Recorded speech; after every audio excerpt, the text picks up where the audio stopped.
Hello friends, नमस्ते बेटा। आज एक और बहुत इंटरेस्टिंग अपडेट आई है आगे वाले बच्चों के लिए जो इसके बाद एग्जाम देंगे, और इस साल के बच्चों के लिए भी। तो दोनों की बातें कर लेते हैं। जो आगे वाले बच्चे हैं उनके लिए एक इंटरेस्टिंग अपडेट है कि अगले साल से नीट का एग्जाम ऑनलाइन होगा।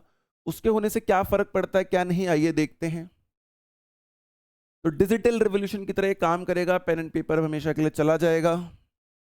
ऑफिशियली आज हमारे धर्मेंद्र प्रधान जी ने ये अनाउंसमेंट कर दी है बेटा कि अब हमारे यहाँ पे ट्रेडिशनल जो ओएमआर बेस्ड पेपर हुआ करते थे वो नहीं होंगे। अब हमारे एग्जाम्स जो हैं बेटा वो सीबीटी मोड पे होंगे, जैसे जेई वगैरह का एग्जाम होता था।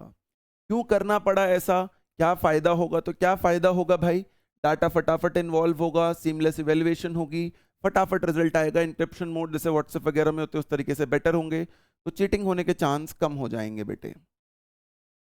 वाई द चेंज, ताकि पेपर लीक जो है वो कम से कम हो पाए, क्योंकि फिजिकल ट्रांसपोर्ट वगैरह के दौरान कई बार लीक हो जाता था।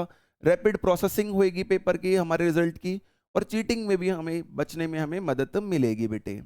सिस्टम थोड़ा सा हमारा बेटर हो जाएगा। 2026 की कंट्रोवर्सी के बाद गवर्नमेंट ने डिसाइड किया है कि वो एमआर से अब पेपर नहीं लेगी।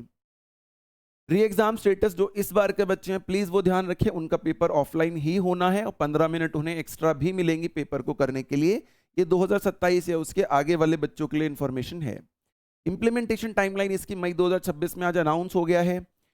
प्री टेस्ट कंडक्ट होगा जून में, वो ऑफलाइन ही रहेगा। उसके बाद अक्टूबर से हम धीरे धीरे सीबीटी के इंफ्रास्ट्रक्चर पे आएंगे, और मई 2027 में पहली बार हमारा पेपर पूरा ऑनलाइन रहेगा। दोनों के बीच में अगर डिफरेंस देखा जाए तो physical logistic, end to end encryption, manual OMR scanning, automated real time, high vulnerability, minimal, manual bubbling, click to select, तो ये जो है बेटा डिफरेंसेस हैं हमारे ऑफलाइन और ऑनलाइन मोड में।